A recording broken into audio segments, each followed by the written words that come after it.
Much. It's a real pleasure to speak with you all, and certainly to go after what a wonderful lineup to start your morning, both Roberta and Vanessa. It's a real privilege to hear your work, Vanessa, because I'm a big admirer of it. And in fact, one of the pieces I want to talk briefly about is about the climate movement more broadly, and how it's adapting to COVID. But to give your listeners a little bit of a background to myself, I've spent a lot of time working on climate change issues and how they relate to displacement and development.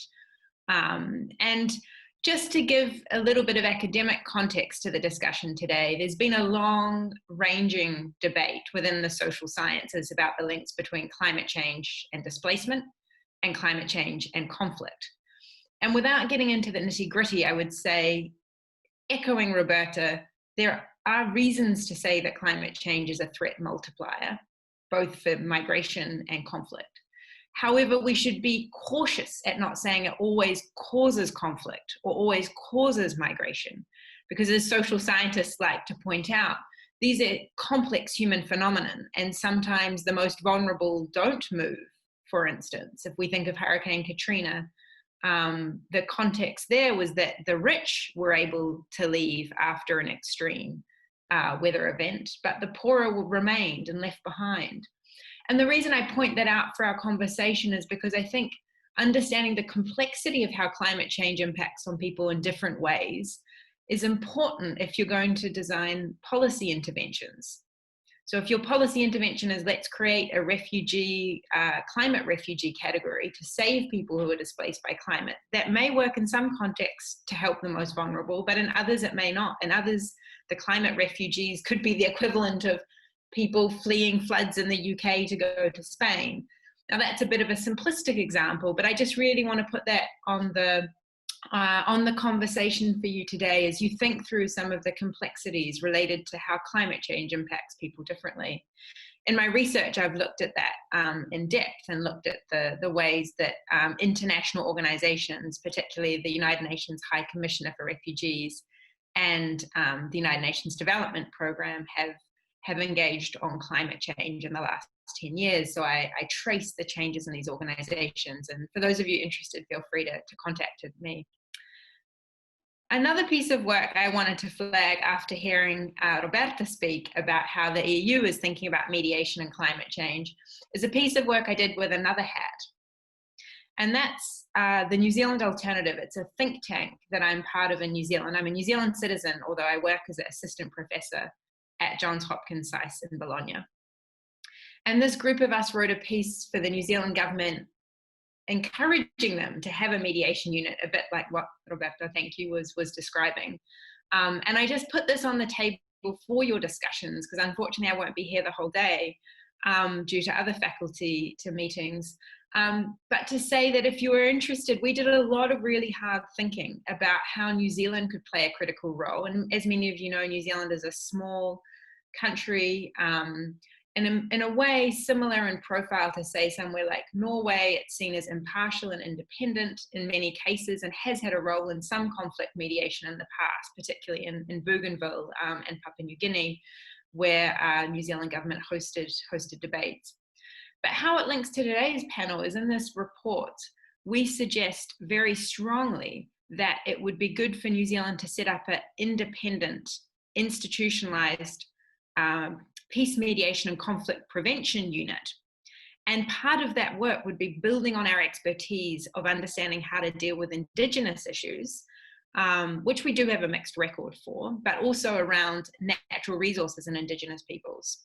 And so if you're interested in that, the report is up online, and I can share a link with Bernardo or others. So there are two pieces of work that intersect with the questions in this panel. To sort of round off my comments, I wanted to present some more recent work. I've been very interested in climate activism and the work of Vanessa and her friends and peers and colleagues. And I just wanted to point out, and maybe this is sort of a hopeful pitch, about how the climate movement has been adapting in the last month. Because obviously, as Vanessa's pointed out, the climate movement in certain contexts has been pushing also for peace. Now, I would note that argument has not been the forefront of the arguments, particularly in Europe. The context has been more about, say, pushing the EU for green stimulus plans or pushing governments to meet their Paris goals.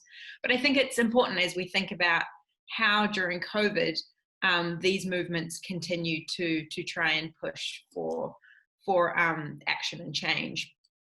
And the first thing to say is that last year was a momentous year. We saw thousands protesting in the UK, millions in September in the lead up during these global strikes.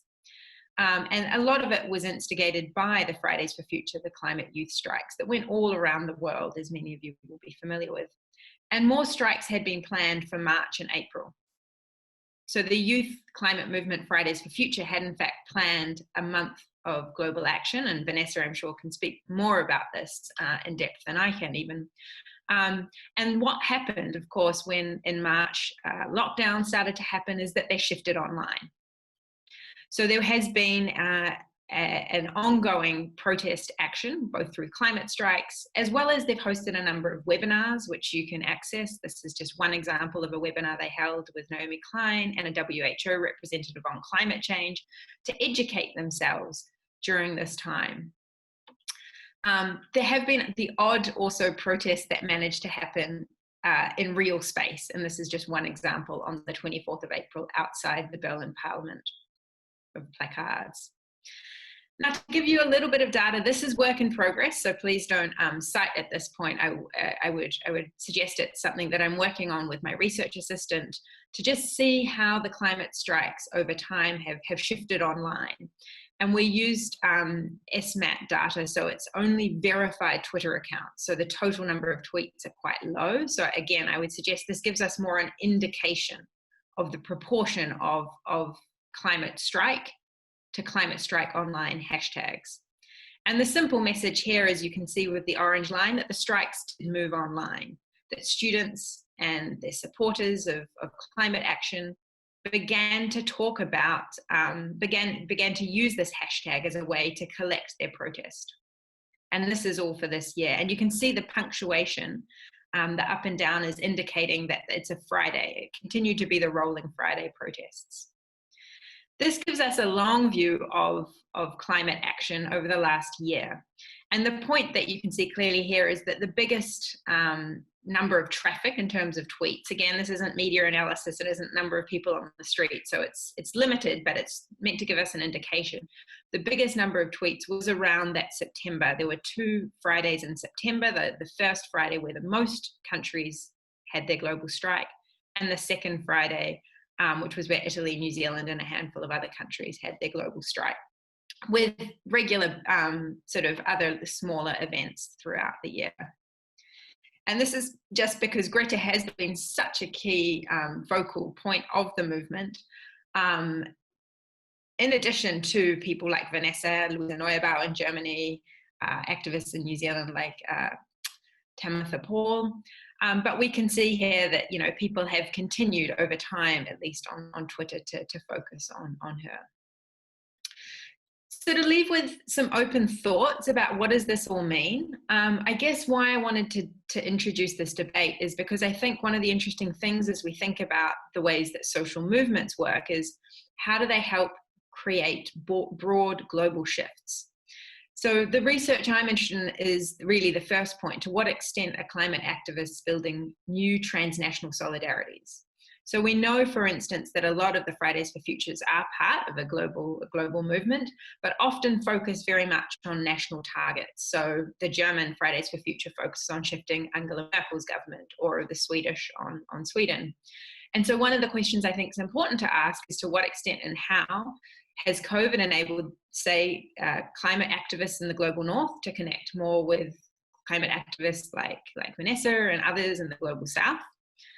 Are they looking for new ways to create online globalities, to create, you know, a sort of a focal point for their action? So one of the things we know is that the UNFCCC, the climate negotiations, are often a key point for climate activists, but that won't be held this year. Are there new intergenerational solidarities between older and younger generations?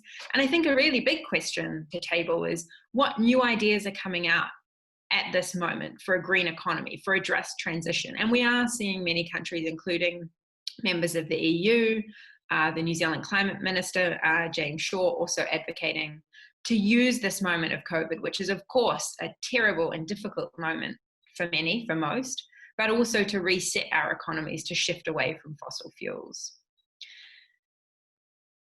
There's many questions about what will happen over the long term. I think that the climate environmental movement is resilient. I think people will find ways to outlast it, but I think it is very difficult if you can only take action online. And I would be happy to answer that. And apologies that I have to head to another faculty meeting. If there are any of you who are interested, this is just some of my other work around activism that relates to its work in the digital space.